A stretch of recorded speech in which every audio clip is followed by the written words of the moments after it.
नमस्कार, मैं हूं आपके साथ रविक्षा शर्मा और आप देख रहे हैं M4U संस्कार। आपको दिखाते हैं संक्रांति के पावन अवसर पर मोदी नगर सीकरी रोड स्थित शिव मंदिर में सत्यनारायण भगवान की अमर कथा का आयोजन का श्री राम नाम सत्संग सेवा न्यास के संस्थापक व आध्यात्मिक गुरु पूज्य श्री अशोक शास्त्री जी के मुखारविंद से भक्तों ने भावपूर्ण सुना। आइए आपको भी सुनाते हैं पूज्य गुरुदेव श्री अशोक शास्त्री जी महाराज ने भगवान सत्यनारायण की अमर कथा का कितने सुंदर रूप में वर्णन प्रस्तुत किया। पुनीत महा है आज संक्रांति का पावन पर्व है। ऐसे में श्री प्रभु का नाम भजन आनंद के देने वाला है। श्रावण के माह में महादेव जी के परम प्रेमी भक्तजन हरिद्वार से गौमुख से पवित्र जल लेकर आते हैं। श्रद्धा और प्रेम के साथ बाबा भोलेनाथ जी के चरणों में जल अर्पण करके अपने जीवन को सफल बनाते हैं। यह मास भक्ति का परम आनंद देने वाला है। इस समय में हम कुछ आध्यात्मिक चर्चा करेंगे, सनातन पर चर्चा करेंगे और वह चर्चा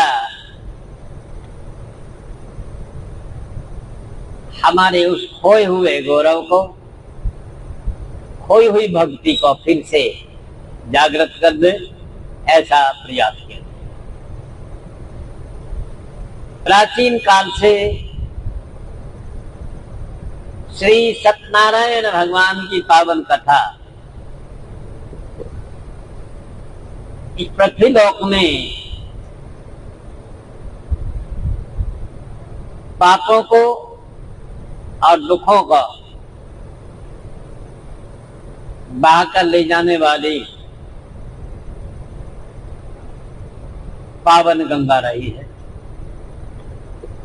जिन्होंने प्रेम के साथ श्री सत्यनारायण भगवान की पावन कथा का अमृतपान किया, अपने घरों में कथा कराई, सभी प्रकार के दुखों से मुक्ति। नेमी सारण तीर्थ में शौनक आदि 88,000 ऋषि एकत्र हुए। श्री सूत जी महाराज से पूछा,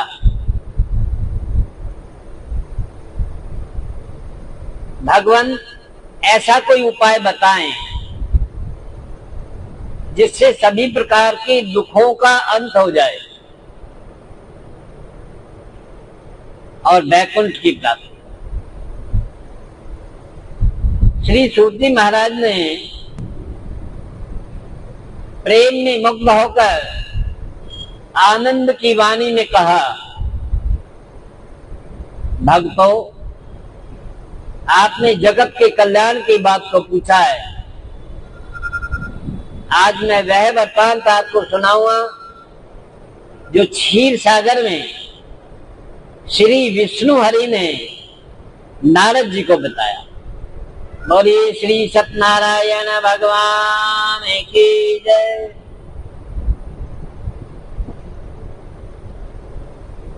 सूत जी महाराज ने बताया कि एक बार नारद जी संसार में दुखी प्राणियों को देखकर बड़े दुखी हुए। उनके हृदय आकाश में यह बात आई, इन दुखों से कैसे छुड़ाया जा सकता है इन प्राणियों को। विचार करते हुए क्षीर सागर में विष्णु हरि नारायण शेष शैया पर विराजमान थे। नारद जी वहां जाकर के स्तुति करने लगे, प्रार्थना करने लगे और प्रार्थना को सुनकर श्री विष्णु हरि नारायण प्रसन्न हो गए और नारद जी से कहने लगे, जैसे कहिए कैसे आगमन हुआ। उन्होंने अपनी बात को रखा।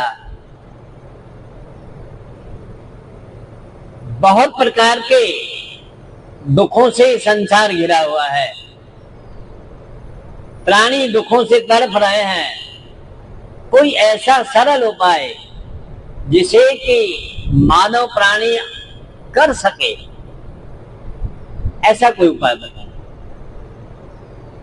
विष्णु हरि नारायण ने कहा, बहुत सरल उपाय है, कर सकने में समर्थ है। नारद जी मैं आपको बताता हूं। उनका बताइए। श्री सत्यनारायण भगवान का व्रत और पूजन करने से सभी प्रकार के दुखों से मुक्ति प्राप्त हो जाती है। नारद जी बड़े प्रसन्न हुए। नारद जी ने फिर पूछा, प्रभु इसे साधारण जनमानस आराम से कर सकता है? मैंने कहा बिल्कुल कर सकता है, बहुत ही आसान है, कर सकने योग्य है और निश्चय रूप से सभी प्रकार के दुखों से मुक्ति भी संभव है। बोलिए सत्यनारायण भगवान की जय।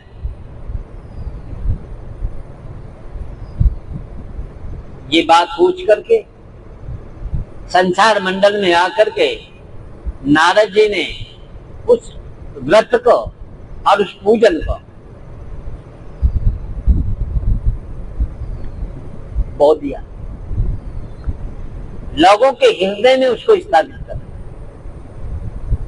जो दुखी थे, परेशान थे, उन्होंने उसको किया, सत्यनारायण भगवान का व्रत और पूजन किया और उसके करने से सब प्रकार के दुखों से मुक्ति मिली। अंत में वैकुंठ धाम की प्राप्ति।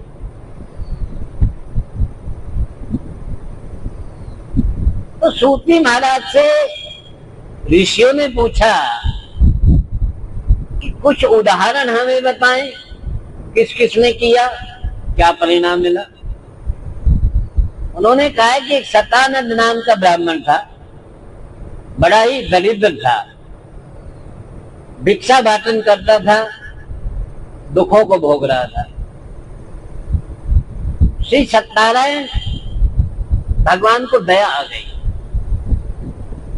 उन्होंने एक बूढ़े ब्राह्मण का रूप धारण किया, आप के सामने प्रकट हो गए।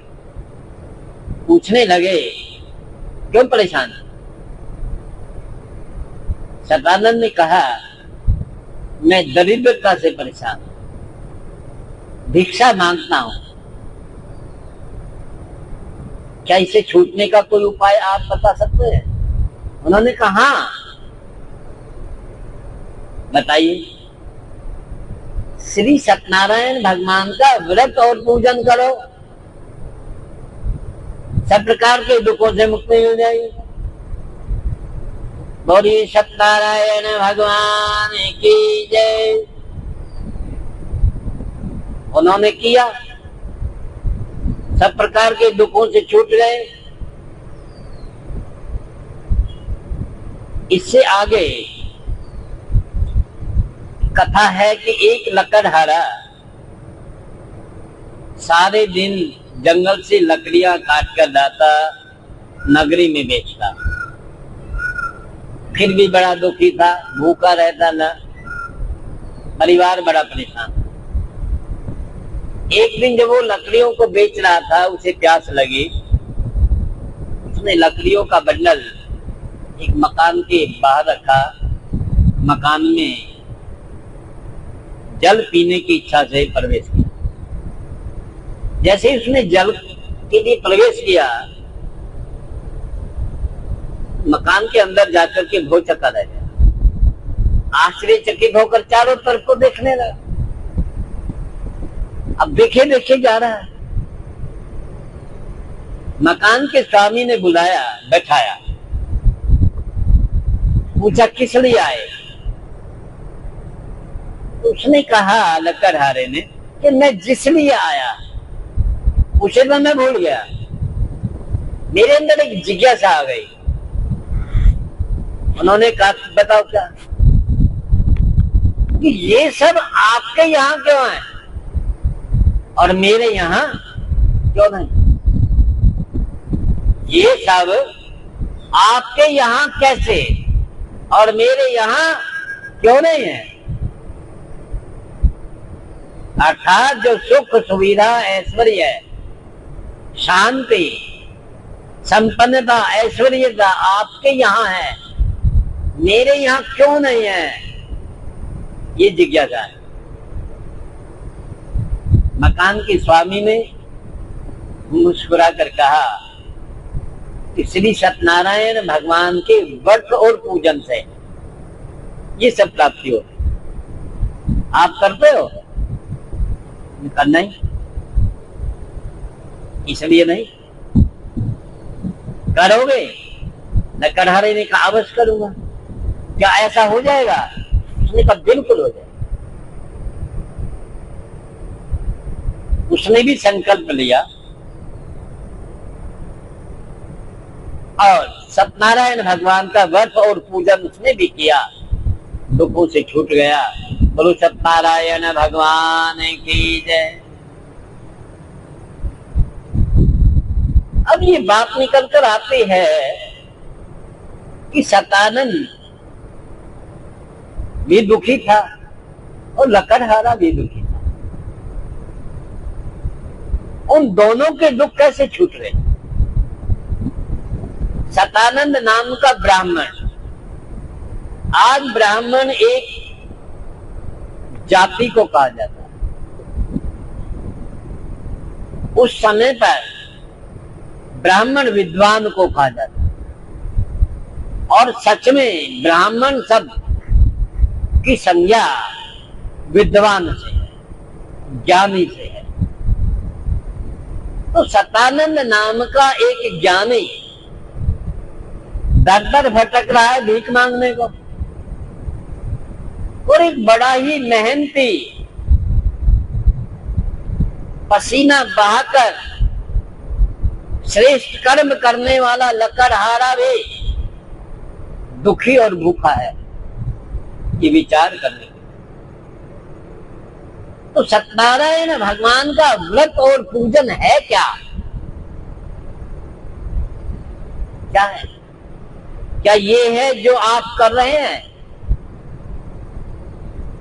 कि आप खाना नहीं खा रहे, क्या कि व्रत कर रहा हूं?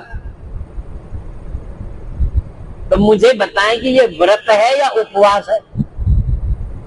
अगर ये व्रत है जिसे आप कर रहे हैं तो फिर उपवास क्या है?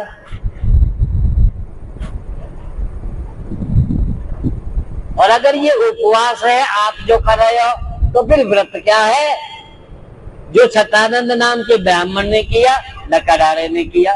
कभी विचार किया है? नहीं। इसीलिए दुख से नहीं छूटे और सतानंद दुख से छूटे, लकड़हारा दुख से छूट गया, क्योंकि हम सत्यनारायण भगवान के व्रत और पूजन को समझ नहीं सके। व्रत किसे कहते हैं, पूजन किसे कहते हैं? हम उपवास करते हैं और व्रत बताते हैं, ये हमारी गलती है। व्रत किया नहीं जाता, व्रत लिया जाता है। देश की सेवा करने का व्रत लिया जाता है, माता पिता की सेवा करने का व्रत लिया जाता है।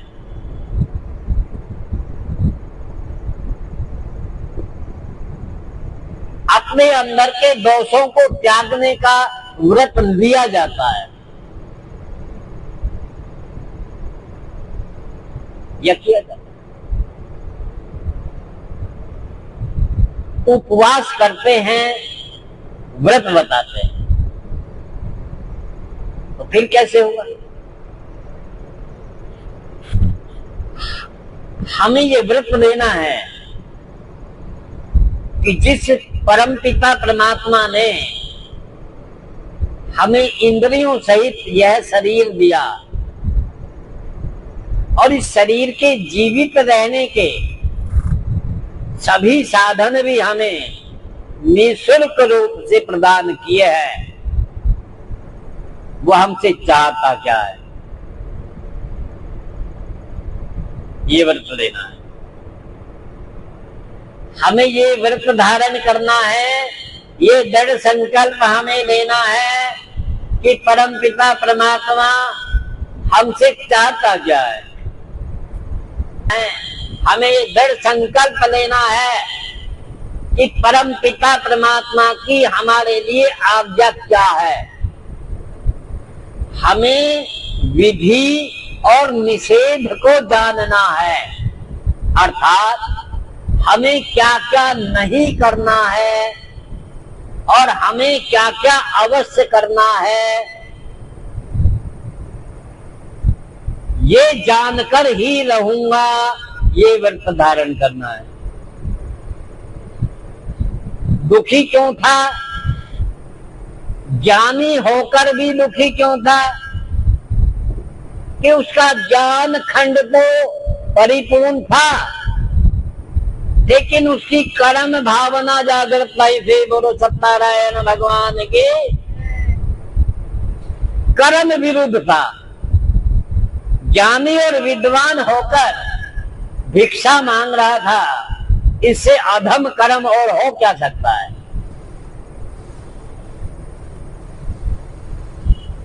सत्यनारायण भगवान ने बताया क्या? बताया ये कि विद्वान होकर, ज्ञानवान होकर, वेदांती होकर और भिक्षा वाटन कर दो, छी, धिक्कार है तुम्हें। सतानंद को बात लग गई, झोली डंडा फेंक दिया, अपने घर आ गया। रात में सोया नहीं, विचार करता रहा करूं क्या।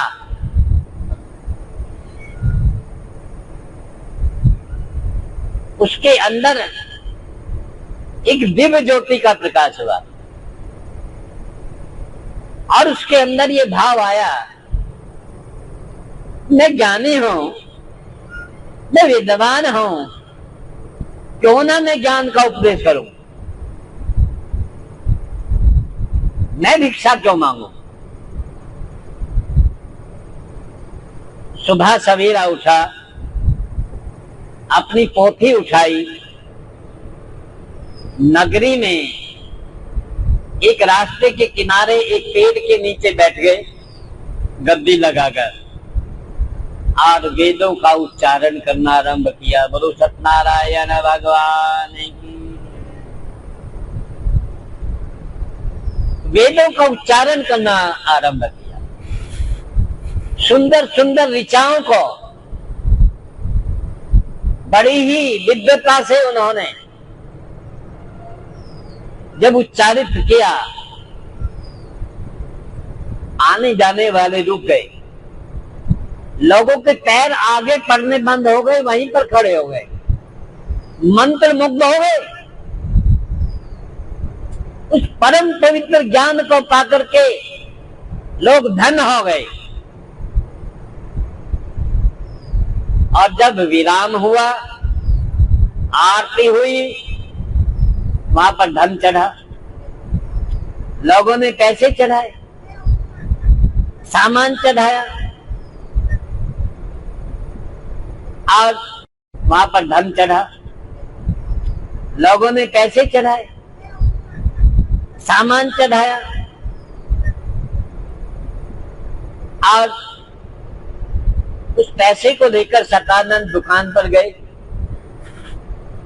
घर के लिए सामान खरीदा, घर में रसोई जगी। जैसे धन और ऐश्वर्य घर के अंदर आया, दरिद्रता घर से बाहर। बोलो सत्यनारायण भगवान की। क्रम रोज चलने लगा। आज उस गली के नुक्कड़ पर, कल उस गली के नुक्कड़ पर, फिर उस नगरी से उस नगरी में, उस नगरी से उस नगरी में ज्ञान का प्रचार और प्रसार करने लगे और लक्ष्मी पैरों में आ गई, धन धान से परिपूर्ण हो गए। अज्ञानता का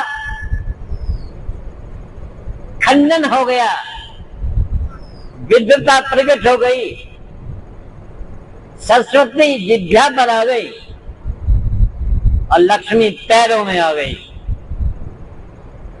दरिद्रता घर से कोसों दूर चली गई। बच्चे स्कूल जाने लगे, रोगियों का इलाज होने लगा, हर कार्य की व्यवस्था होने लगे। अंत में वैकुंठ धाम को प्राप्त हुआ, अर्थात सब प्रकार की पीड़ाओं से मुक्त हो गया। वैकुंठ क्या है? वैकुंठ कहते हैं विदाउट कुंठा। कुंठ माने पीड़ा, पीड़ा रहित अवस्था ही वैकुंठ है।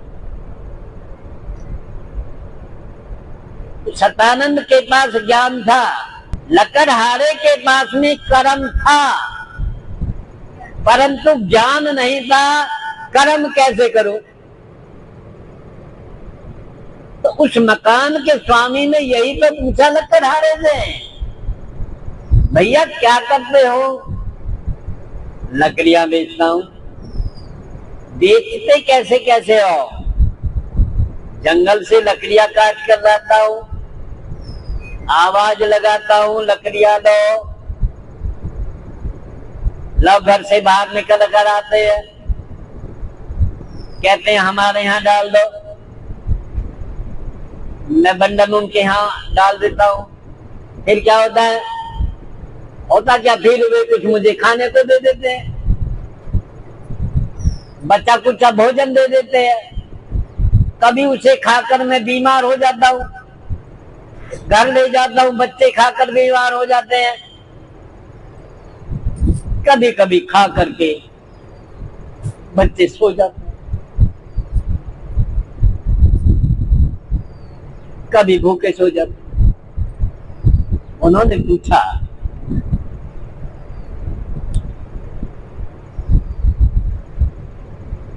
यही तो कारण है, आपके पास में कड़ी मेहनत है, लेकिन उसका तरीका आपके पास नहीं है। बिना ज्ञान के कर्म और बिना कर्म के ज्ञान भटकता फिरता। बोली श्री सत्यनारायण भगवान की। कथा यही है, बार बार श्री सत्यनारायण भगवान का नाम अपने मुखारबिंद से बोले, बार बार अपने कानों से प्रभु के नाम का श्रवण पान करें, यही कथा है। बोली श्री सत्यनारायण भगवान की। सतानंद इसलिए दुखी था कि कर्मी नहीं था, लकड़हारा इसलिए दुखी था कि वो ज्ञानी नहीं था। हमें ज्ञान प्राप्त करना है, ये हमें व्रत देना है।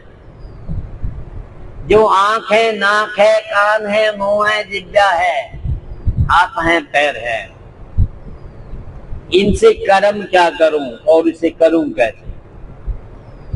प्रभु से प्रार्थना करें, प्रभु आपने जो ये इंद्रियां दी हैं, आपने जो मुझे करने के साधन दिए हैं, आपने जो मुझे कर्ता बनाकर भेजा है, मैं ऐसा ज्ञान प्राप्त करना चाहता हूं कि जिससे आपकी आज्ञा से काम करूं, आपके विरुद्ध कोई भी कर्म ना करूं। हम वेदों में यही ढूंढना चाहते हैं। वेदों का पठन पाठन क्यों करते हैं? ऋग्वेद क्या है, ऋग्वेद ज्ञान वेद है, यजुर्वेद क्या है, यजुर्वेद कर्म वेद है, सामवेद क्या है, सामवेद उपासना वेद है, अथर्ववेद क्या है, मुक्ति और मोक्ष का साधन है। बोलिए सत्यनारायण भगवान की। धर्म को किसी ने बनाया नहीं है, किसी ने इसका निर्माण नहीं किया, ये है प्रभु की आज्ञा ही सनातन धर्म है। प्रभु की आज्ञा में जीवन जीने वाला प्राणी सनातनी है और ईश्वर के विरुद्ध कर्म करने वाला प्राणी अधर्मी है। और ये सत्यनारायण भगवान की। यदि सनातन को चाहते हो, यदि सनातन की जय चाहते हो, यदि पूरे विश्व में सनातन का डंका चाहते हो, ईश्वर के विरुद्ध कर्म मत करो, ईश्वर की आज्ञा में कर्म। और वो आपको आज्ञा कहाँ से मिलेगी? वेद का अध्ययन करने से मिलेगी। ऋषियों मुनियों संतों की शरण में जाकर के उपदेश जो पाओगे, उससे आपको वो ज्ञान मिलेगा कि आप ईश्वर के विरुद्ध कर्म नहीं करेंगे, ईश्वर की आज्ञा में करेंगे। चारों वेद प्रभु की आज्ञा है और वेद विरुद्ध कर्म ईश्वर के विरुद्ध कर्म है। और ये सत्य सनातन धर्म की जय। जो किसी भी मनुष्य के द्वारा बनाया हुआ कोई भी धर्म है, वह मत या संप्रदाय कहला सकता है, धर्म नहीं कहला सकता। और ये सनातन, सनातन तो ईश्वरीय है, ईश्वर की आज्ञा है, वही सनातन है। और चारों वेद ईश्वर के द्वारा प्राकट्य है और उनकी आज्ञाओं को शिरोधार्य करना हमारा परम कर्तव्य है, तब ही हम सनातनी हैं, अन्यथा अधर्मी हैं। और ये सत्य सनातन धर्म की जय। ये सनातन साधु नाम का एक वैश्य उल्कामुख नाम के राजा को ज्ञान पूर्वक कर्म करते हुए देखता है, अर्थात सत्यनारायण भगवान का व्रत और पूजन करते हुए देखता है। अब आप ये समझ लीजिए कि ज्ञान पूर्वक कर्म करना ही सत्यनारायण भगवान का व्रत और पूजन करना है।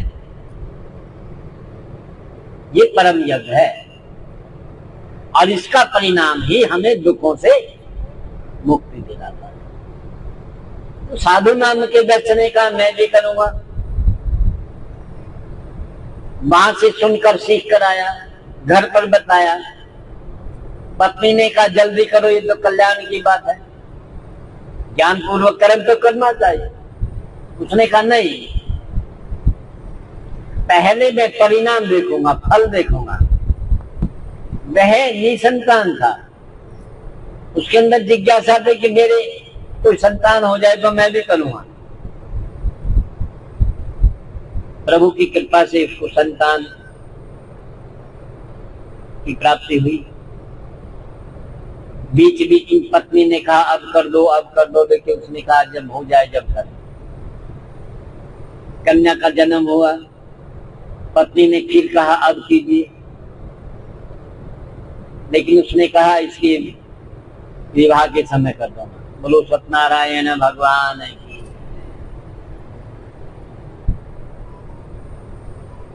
नहीं किया और जब विवाह के योग्य हो गई, वणिक पुत्र को ढूंढ कर लाए, विवाह कर दिया, तब भी नहीं की।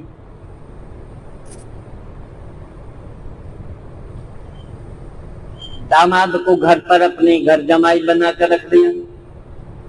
ससुर जमाई दोनों व्यापार करने लगे। राजा चंद्रकेतु के यहाँ चले गए, वहां पर व्यापार करने लगे। अब होता क्या है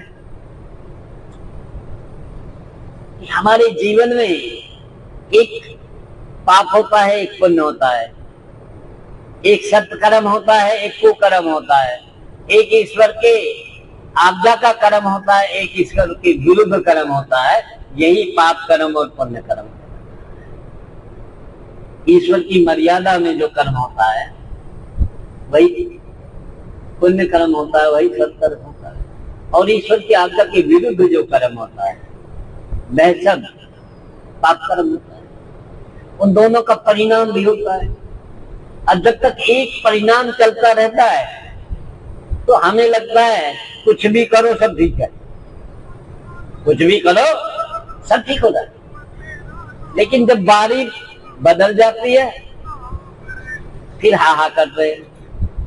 तो ऐसे ही जो साधु नाम का वैश्य था वह ईश्वर के विरुद्ध कर्म कर रहा था और बड़ा खुश हो रहा था। लेकिन जैसे ही पारी बदली और उसके पाप कर्मों का परिणाम उसके सामने प्रकट हुआ तो हा करके चिल्लाने लगा।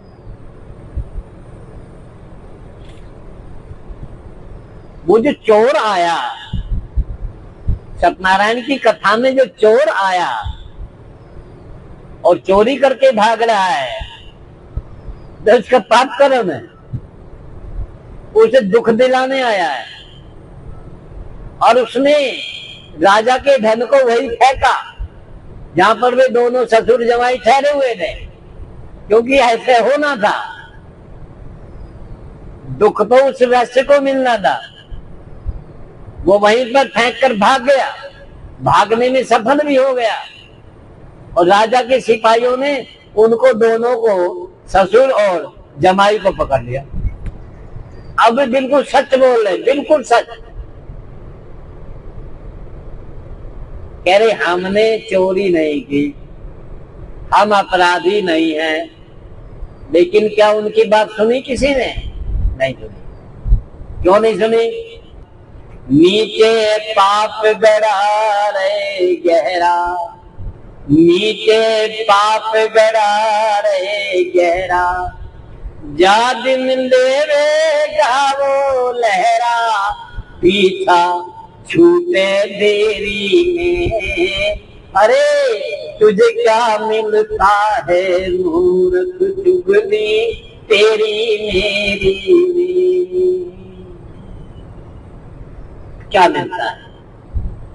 ये हमारे कर्मों का ही तो फल है। दोनों को पकड़ कर ले गए, उनका धन छीन लिया, जबरदस्ती उनको बंदी गृह में डाल दिया। वो चीख चीख कर कह रहे कि हम दोषी नहीं है, दोषी नहीं है, फिर भी डाल दिया। उनका दोष क्या है?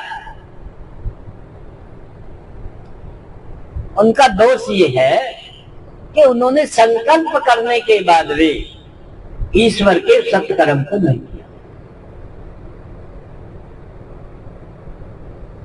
और ये संकल्प हम सब करते हैं कि झूठ नहीं बोलेंगे, किसी का बुरा नहीं करेंगे, लोभ और लालच नहीं करेंगे, किसी को नहीं सताएंगे। सब करते हैं।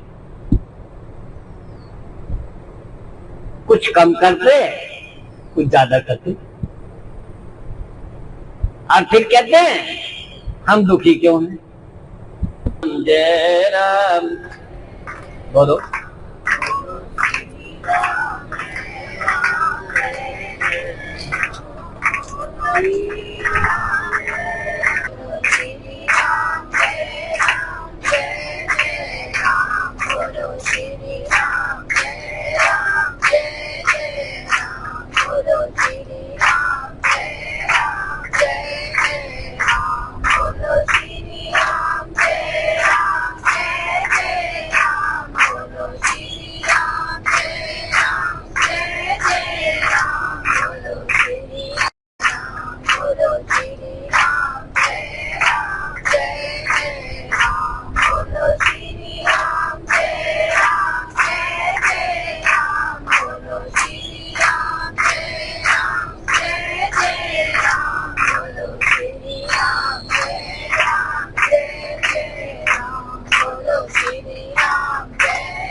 जय श्री राम।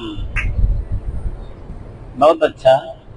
एक यज्ञ होता है और वह यज्ञ अनजाने में उनसे हो जाता है, और उस यज्ञ का परिणाम देखो क्या होता है।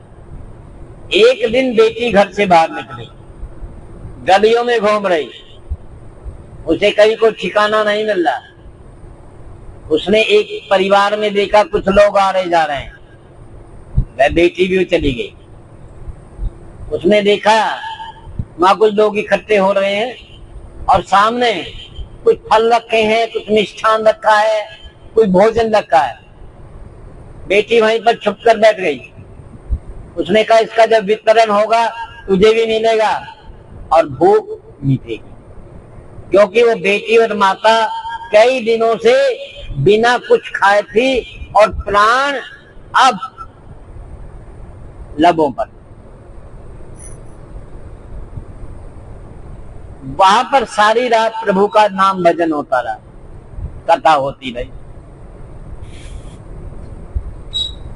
सुबह जैसे ही विराम हुआ, प्रसाद का वितरण हुआ, उस बेटी को भी प्रसाद मिला।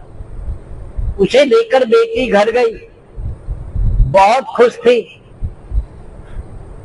इतनी खुश थी कि उसको जीवन में सबसे पहली बार खुशी मिली, क्योंकि जिसकी जरूरत थी वो मिला। कई दिनों से भूखी थी, माता भी उसकी भूखी थी। उसके मन में ये बात आई कि अगर तेरी माता बिना अन्न के, बिना भोजन के मर गई, बड़ी मुसीबत आ गई। इसलिए वो अन्न की खोज में गई, और जब उसे एक प्रसाद का टुकड़ा मिला, उसे लेकर वो इतनी खुश थी जैसे कि उसको कितना बड़ा खजाना मिल गया हो, क्योंकि वो उसकी जरूरत थी। किसी भी वस्तु की कीमत कब होती है, किसी भी प्राणी की, किसी भी रिश्ते की कीमत कब होती है, जब उसकी जरूरत हो। आज इस छोटे से अन्न के टुकड़े की इतनी बड़ी कीमत है। बेटी खुश होकर के दौड़ी जा रही है घर, जैसे दरवाजे को खटखटाया खुशी में, माँ ने जो दरवाजा खोला, माँ उतने ही गुस्से से आई और चिल्लाई, तेरे मन में क्या है और तू रात भर कहां थी? बेटी बोल नहीं सकी, बेटी निर्दोष थी। जब निर्दोष को दोष दिया जाता है, मुंह नहीं खुलता, आंख से आंसू आ जाते। बेटी बोल नहीं सकी, आंख से आंसू बहने लगे और पल्लू खुल गया। पल्लू में प्रसाद का अंश देखा, मां सच पकाई। उसने कहा मैंने इसको नाहक कुछ कह दिया, दोष दे दिया, ये तो किसी अच्छे कार्य से आई है, ये तो कहीं भक्ति पूजा में से आई है। उसने कहा बेटा जल्दी अंदर आओ और इसे खा दो। बेटी बोली माँ मैं नहीं खाऊंगी, इसे आप खाओ। कई दिनों से आपके शरीर के अंदर कोई भी अन्न नहीं गया। यदि आपका शरीर असंतुलित हो गया, आपका शरीर मर गया, मैं अनाथ हो जाऊंगी। माँ ने कहा नहीं तुम खाओ, ये शरीर मर जाएगा कुछ नहीं, हमारा सब कुछ हो गया है, तेरे सामने एक बहुत बड़ा जीवन है, तेरा शरीर जवान है, इसे बचाओ। अब दो भूखे हैं, माता भी भूखी है, बेटी भी भूखी है। बड़ी मुश्किल से एक प्रसाद का टुकड़ा मिला है। बेटी कह रही है माँ तू खा ले, और माँ कहती है बेटा तू। ये त्याग है, ये परम भक्ति है, संतुष्टि ही परम मोक्ष है, परम योग हो रहा है। जब मैं और मेरा शरीर के अंदर होगा, दिमाग के अंदर होगा मैं और मेरा, तो यही राक्षसी भाव है। जब तू और तेरा होगा तो यही परम भाव है, यही सद्भाव है, यही पवित्र भाव है। बोलिए सत्यनारायण भगवान की। दोनों कह रहे थे।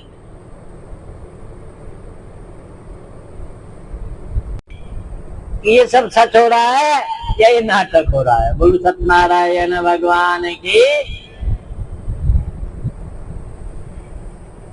प्रभु ने अपनी लीला रची।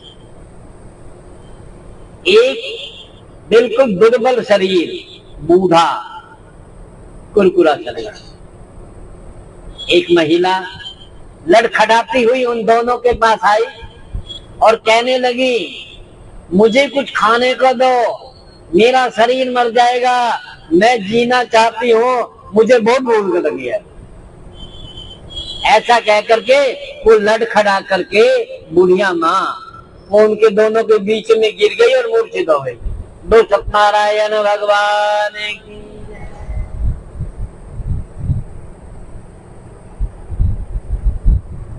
बड़ी विचित्र घटना।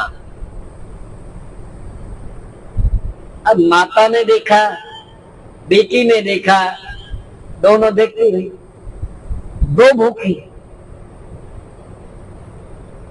उनके बीच में एक तीसरा भूखा आ गया। अब परीक्षा की घड़ी है, क्या होता है? यही तो व्रत करना है, हमें ये ज्ञान प्राप्त करना है कि किस अवस्था में क्या कर्म करना चाहिए, क्या नहीं करना चाहिए। अब उनके पास है, अब उन्हें क्या करना चाहिए? उन्हें अपने प्राण बचाने चाहिए या बूढ़ी माँ के प्राण बचाने चाहिए? क्या करना चाहिए? ये परीक्षा की घड़ी। माता नीचे बैठी, बूढ़ी अम्मा की शरीर को अपनी गोद में रखा और उसका मुंह खोदा। बेटी सामने बैठी, उसने पल्लू में से ग्रास लिया, बूढ़ी माँ के मुंह में डाला। दो भूखी तीसरी भूखी को खिला रही है, अपनी भूख दबा रही।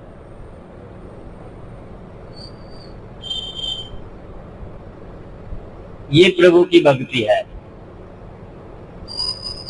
भूखे को भोजन दो ऐसे जो यज्ञ में आहुति, भूखे को भोजन दो ऐसे जो यज्ञ में आहुति, भूखा खावे खुशी मना तो मिले तुझे संतुष्टि, भूखा खावे खुशी मिले, भूखा खावे।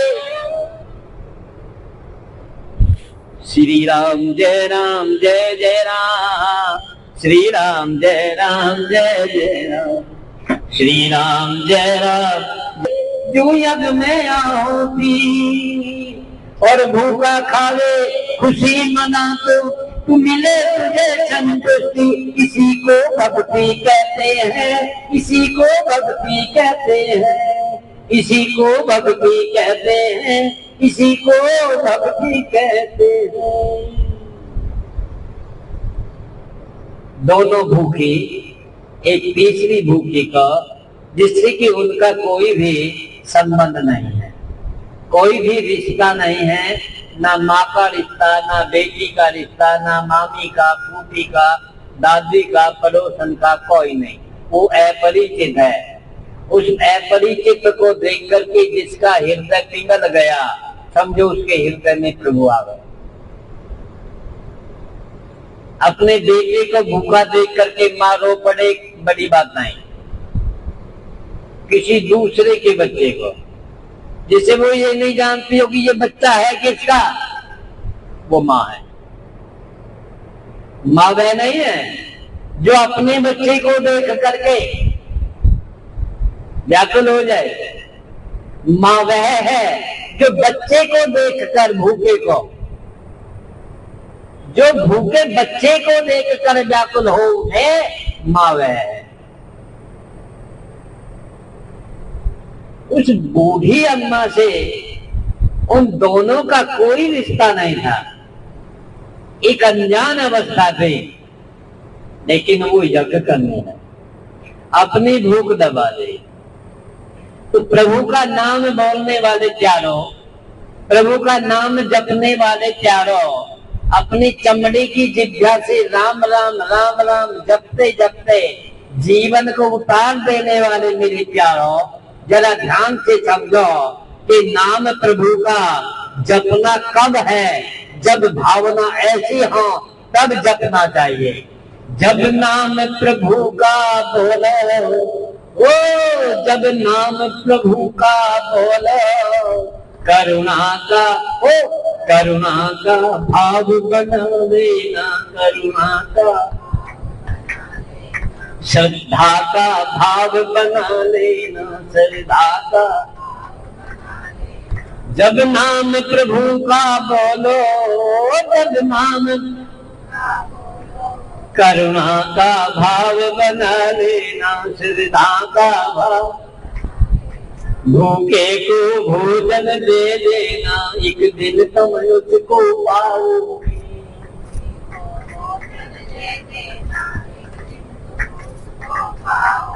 भूखे को भोजन दे देना, एक दिन तुम उसको पाओगे।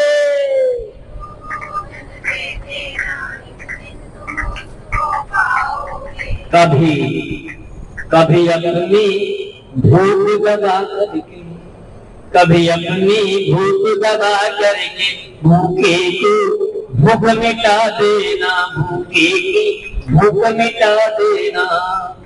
जब नाम प्रभु का बोलो, जब नाम प्रभु का बोलो, करुणा का करुणा का भाव बना लेना, श्रद्धा का भाव बना लेना।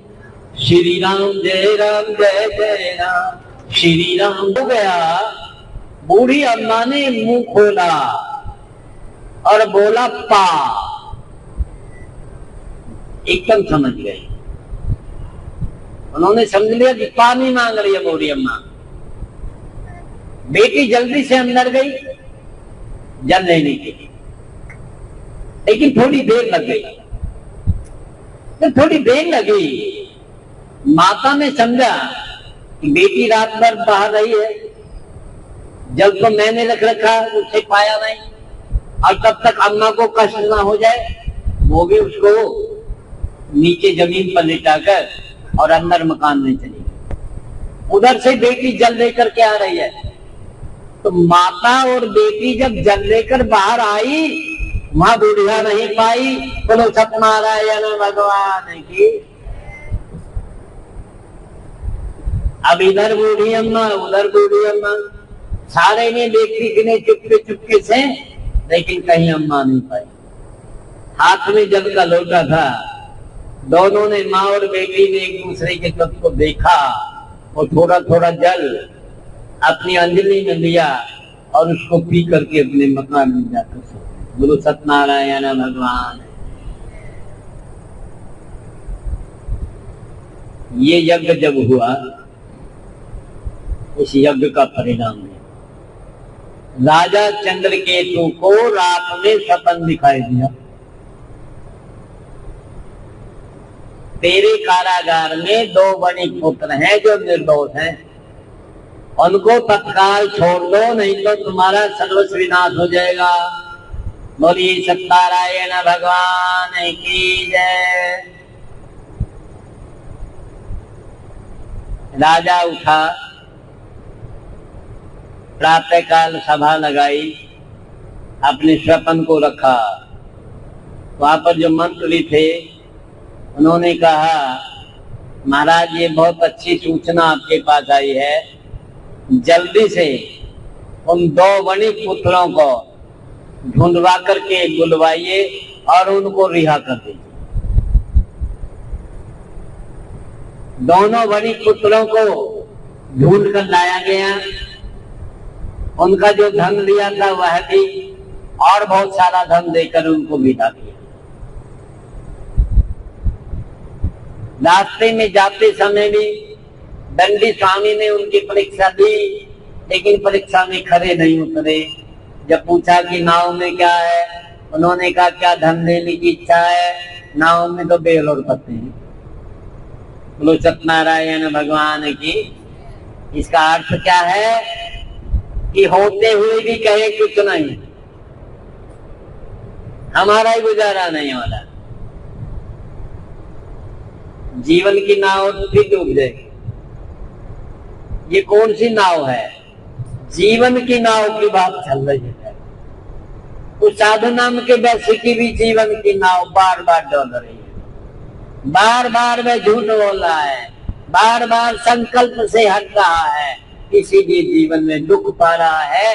यदि आपको अपने जीवन की नौका सुचारू रूप से संसार सागर में तैरानी है तो संकल्पित हो जाओ और ये व्रत लो, ईश्वर की आज्ञा के विरुद्ध कर्म नहीं करो। बोलो सत्यनारायण भगवान की।